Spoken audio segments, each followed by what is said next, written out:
Selamat putar. Jadi ada yang pertanyaan lagi nih ya, sama-sama kita ketahui bahwasanya tanggal 26 kemarin kita se-Indonesia serentak. Ya, ada di Ancol, ada di Medan, Sumatera Utara, ada di Jawa Timur, ada di Bandung, ada di Kalimantan dan tempat lainnya. Apa langkah selanjutnya yang terbaik kita lakukan ya sesama pionir ini di Indonesia? Apa yang langkah terbaik? Ya, pionir di Indonesia itu kan kalau kita bilang ini kan sebagai apa namanya orang yang mengikut juga gitu, Pak. Kan pionir Nicholas Kokalis di video terakhirnya dia mengatakan bahwa kita bersama 230 negara, ya kan. Kemudian dengan banyaknya orang yaitu 35 juta penambang kan gitu. Nah, artinya mereka ini berbeda-beda negara, makanya disediakan banyak 250 orang moderator di berbagai negara dengan bahasa yang berbeda-beda, kan gitu. Nah, ini artinya ketika memang kita melakukan kemarin perayaan itu, negara-negara lain kan juga melakukannya, kan gitu. Nah, jadi kita adalah mengikut saja gitu, karena mereka yang antusias, misalnya Vietnam yang hari ini sudah apa ya? Menampakkan ekologinya, marketplace dan lain sebagainya, kita belum gitu ya, kita kan ikut mereka gitu. Jadi kalau nanti ada babak berikutnya itu kan gitu, ada babak berikutnya untuk mengadakan yang namanya ya pergerakan lah gitu, semangat pergerakan gitu dia. Tapi yang saya lihat ini ya, saya berharap dari teman-teman pionir ya, yang untuk seluruh Indonesia, yang saya inginkan satu, kalau kemarin sudah mengadakan pertemuan di Ancol, minimal harus ada pergerakan bagaimana mendekati pemerintah pusat supaya mungkin ya adalah lobby-lobby ke Bapti. Seperti apa sih Bapti nanti dia turun meninjau pay network ini layak nggak untuk dikembangkan di Indonesia. Karena di negara lain sudah berkembang, masa di Indonesia dibiarkan begitu saja. Cina dasarnya luar biasa, Vietnam, Kamboja dan negara lainnya mungkin ya sudah mulai mereka. Tapi kenapa di Indonesia belum ada tanda-tanda itu? Jadi saya berharap melalui video ini ya bagaimana caranya orang-orang yang mempunyai kedudukan, yang mempunyai kemampuan untuk melobi Bapti, melobi pemerintah pusat, ini harus dilakukan agar kita tidak terombang-ambing. Kita besar tapi tak bisa berlaku di negara kita. Tapi mereka di luar sana mereka besar, negaranya mengakui. Ini menurut saya yang penting. Gimana pendapat Mas Pur itu? Saya melihat ke belakang kembali bahwa Fi ini beda dengan kripto lain, kan gitu. Saya lihat ini beda, jadi kayaknya nggak perlu Bapti, kan gitu. Karena apa? Karena kita barter, kan gitu. Kalau kita menilaikan koin itu dengan uang fiat, contoh misalnya BTC, ketika kita withdraw harus menggunakan uang fiat, kan gitu. Dan koin-koin lain, nah itu mungkin ada pengawasan, kan gitu. Tapi ini adalah peer to peer, kan gitu. Orang suka sama suka, kan gitu. Nah, kita tidak tahu proyek ini kan belum final ini dibuat Nicholas, kan gitu. Dampaknya bagaimana? Kemudian contoh misalnya gini, 1 pi $1.000, 1 pi $100 itu belum tentu. Tapi kalau mungkin 1 pi 1 buah sepeda motor, nah ini mungkin, kan gitu. Makanya kita nggak harus ke Bapepti, kan gitu. Karena Bapepti pun juga akan bingung. Ini kan barter gitu, kan gitu. Tidak berdasarkan dengan uang. Gitu. Tetapi dalam hal ini ya, kalau suatu permasalahan ya, kripto, uang digital atau sejenisnya ya di negara itu tidak dikendalikan, ini dapat menghancurkan perekonomian negara. Minimal Bapepti yang menangani kripto dan uang digital ini, mereka bisa membuat aturan khusus batasan-batasannya sampai di mana. Kalau ini dibiarkan seperti ini akan jebol. Termasuk nanti anggaran teroris segala macam bisa masuk kemari.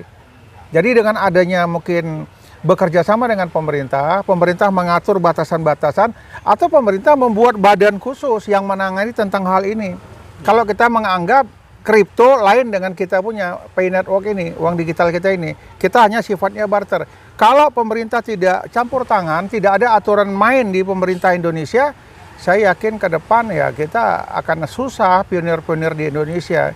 Di negara lain sudah berkembang. Jika ini lambat, saya yakin dan percaya pionir yang ada di Indonesia ini lari semua ke Vietnam, lari ke Cina dan lain sebagainya. Kenapa? Uang kita di sana yang berlaku. Pi kita tuh di sana yang berlaku, di Indonesia belum dianggap oleh pemerintah. Sehingga kita kesulitan. Dia hanya mampu berlaku hanya sesama komunitas pay network, itu akan berlaku.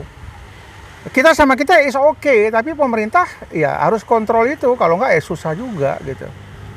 Ya, jadi memang Wak, sebenarnya masa 3 tahun itu sudah dilakukan oleh Kortim, kan gitu.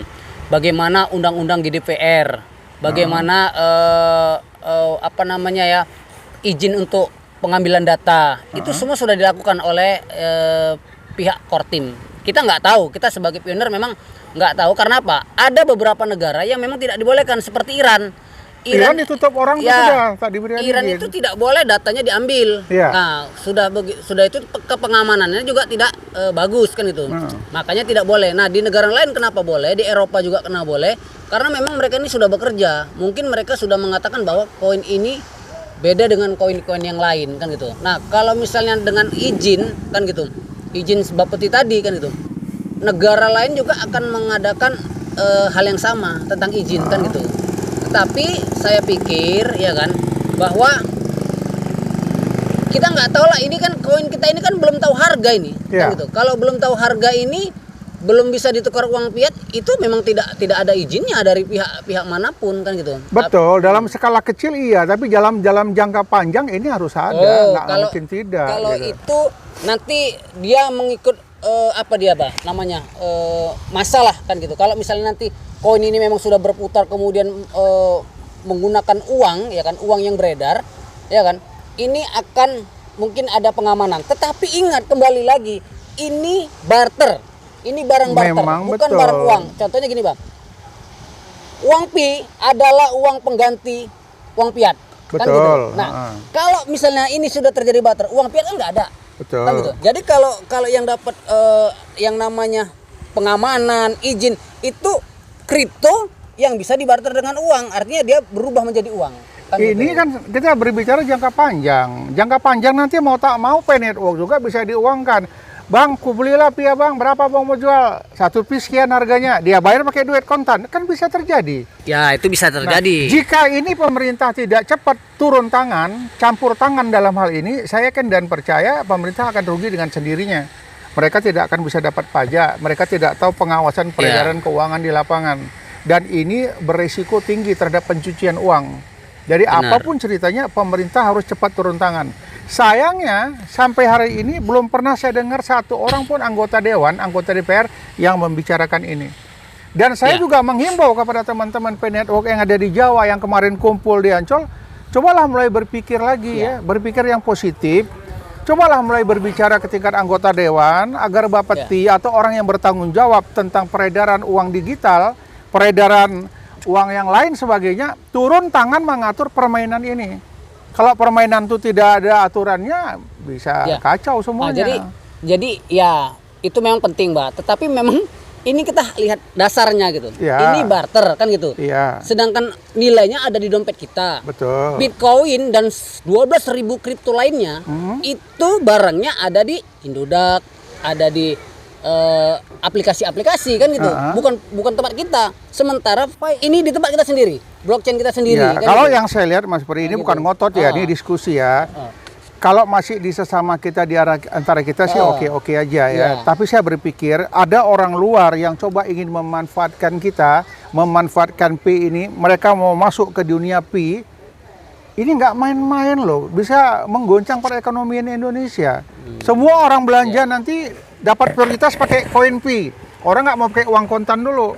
Atau mungkin ada toko yang dia tahu dia bisa jual harga tinggi dengan Pi, dia nggak mau uang kontan. Kau tukarkan ke Pi dulu lah, nanti baru belanja ke saya.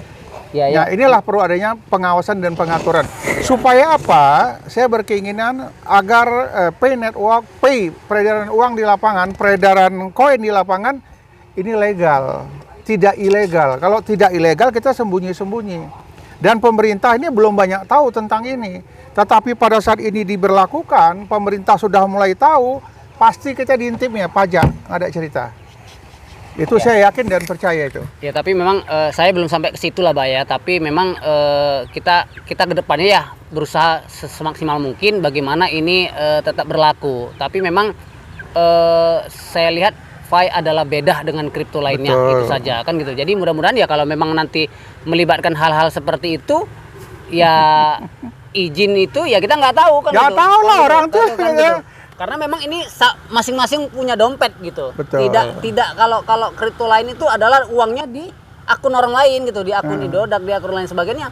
Makanya ketika keluar dari Indodax ketahuan kalau kita mengeluarkan sesuatu kan gitu. Iya. Kalau di dompet kita kan nggak tahu namanya uang di dompet kan, kita kasih Abah misalnya berapa, nah bayar di 200 juta misalnya, atau jual mobil ini, jual mobilku 500 juta kan gitu. Ya. Nah itu mungkin nanti Bisa. kedepannya nggak Ke tahu lah kan, depannya ya nanti iyalah, ya. nggak Jadi tahu salah lah. satu contoh ya. Mas Pri punya tanah, saya punya duit. Nah, kalau kita terjadi pembelian, kita buat aja pernyataan surat segel, tapi di antara kita berdua nggak apa-apa. Tiba-tiba ada permasalahan hukum, maka aparat hukum mulai melihatnya dari mana. Kenapa tidak dilaporkan ke lurah? Kenapa tidak laporkan ke Kepri pada saat jual belinya? Kenapa tidak dilaporkan ke ini? Biar kalian tercatat, biar kalian betul-betul dijamin oleh hukum. Ini kan belum terjadi. Seandainya kita barter, terjadi penipuan, barang sudah kita terima, koin belum cukup kita berikan. Ini akan terjadi keributan. Dari pintu mana pemerintah mau masuk? Dari pintu mana aparat hukum mau bermain? Nah, jadi ya segala sesuatu ini memang harus ada aturan main. Tetapi untuk hari ini nggak usah kita pikirkan bagaimana caranya dompet kita sudah terisi, kemudian yang kita harapkan bagaimana caranya penentuan harga pi sudah dapat kita terima. Cocok begitu? Cocok. Kalau cocok kata Mas Pri, sampai di sini pertemuan kita. Salam petir, jeder, jeder, jeder. Assalamualaikum warahmatullahi wabarakatuh.